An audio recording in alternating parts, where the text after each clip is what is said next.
لله رب العالمين والصلاة والسلام على أشرف الأنبياء والمرسلين نبينا محمد وعلى آله وصحبه أجمعين أما بعد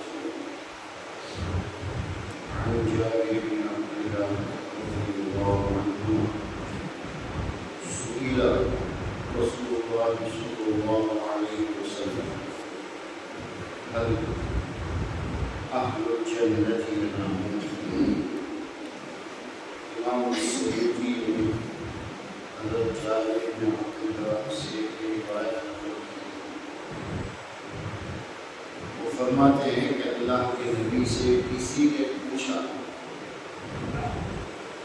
کہ جنت میں جو لوگ جائیں گے ان کو نیند آئے گی، سوئیں گے یا نہیں؟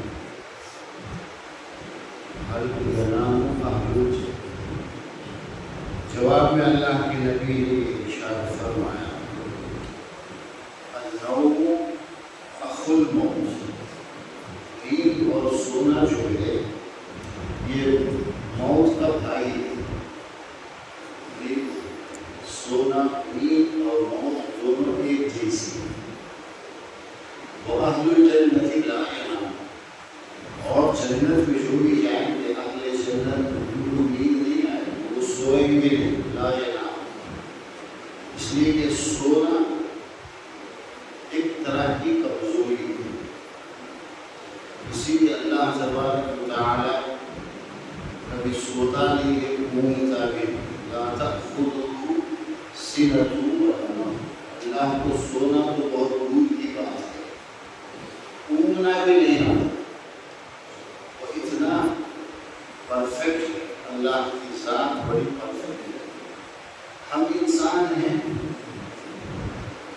ہمیں نیند آتی ہے چونکہ کمزور ہے، تھکاوٹ دور کرنے کے لیے ہمیں سونا پڑتا ہے، تو اللہ بالکل نہیں سوتا ہے، اور انسان تقریباً سب سوتے ہیں۔ انبیاء جو ہوتے ہیں، اللہ کے جو نبی ہوتے ہیں، ان کے بارے میں یہ ہے کہ ان کی آنکھیں تو سوتی ہیں لیکن دل جاگتے ہیں، اسی لیے عام طور پر لوگ جب سوتے ہیں تو وضو ٹوٹ جاتا ہے۔ سونا، نیند جو ہے وہ ناکی سے وضو ٹوٹ جاتا ہے، لیکن انبیاء خاص کر نبی کریم صلی اللہ علیہ وسلم ان کو سونے کی وجہ سے وضو نہیں ٹوٹتا، کیونکہ خود فرمایا کہ میری آنکھیں سوتی ہے، میرا دل بیدار رہتا ہے۔ موت اور نیند دونوں کو بھائی بھائی کیوں کہا؟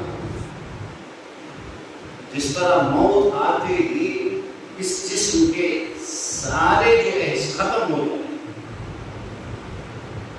ہمارا سوچنا، سمجھنا، احساس کرنا، یہ ساری چیزیں جس طرح موت سے ختم ہو جاتی ہے، اسی طرح سونے سے بھی آدمی جو ہے بہت کچھ اسے احساس نہیں رہے گا، سوچنا، سمجھنا، یہ سب کچھ دیر کے لیے معطل ہو، اس لیے سیم سے موت اور نیند جو ہے دونوں بھائی کی طرح، ایک دوسرے کی طرح۔ اسی طرح جب موت آتی ہے تو انسان پر جو کچھ ذمہ داریاں ہیں، جو کچھ فرائض ہے وہ سب ختم۔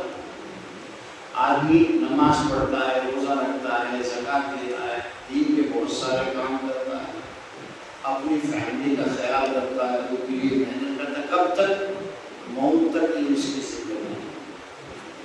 موت آ گئی تو یہ سب ختم، پھر کوئی ذمہ داری نہیں، جو کچھ اس نے کیا ہے اس کا بدلہ اسے ملے گا، وہ ایک الگ بات ہے۔ اب اسے نہ نماز پڑھنا ہے نہ کوئی اور کام کرنا ہے۔ اسی طرح نیند کی حالت میں بھی اس پر سے ذمہ داریاں ختم ہو جائیں۔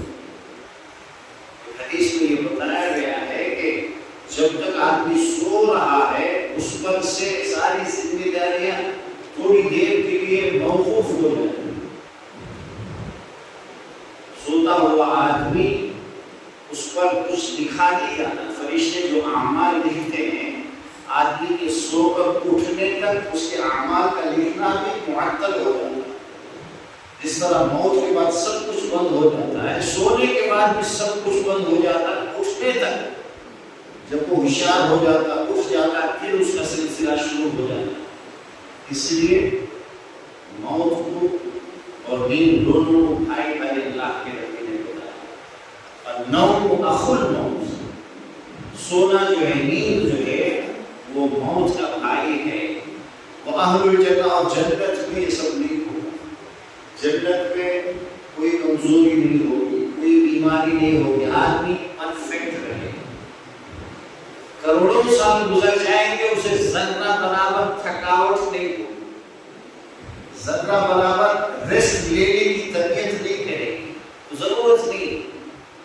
دن بدن اس کی قوت کے اندر، اس کی طاقت کے اندر اضافہ ہوگا.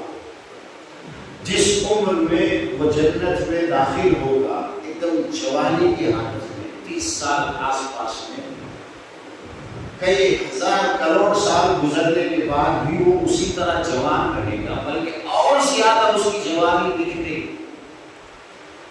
جنت آرام کی جگہ ہے، جنت مزے لینے کی جگہ ہے. تھوڑی دیر کے لیے بھی وہاں آدمی محظوظ ہونے سے، انجوائے کرنے سے رکے گا نہیں.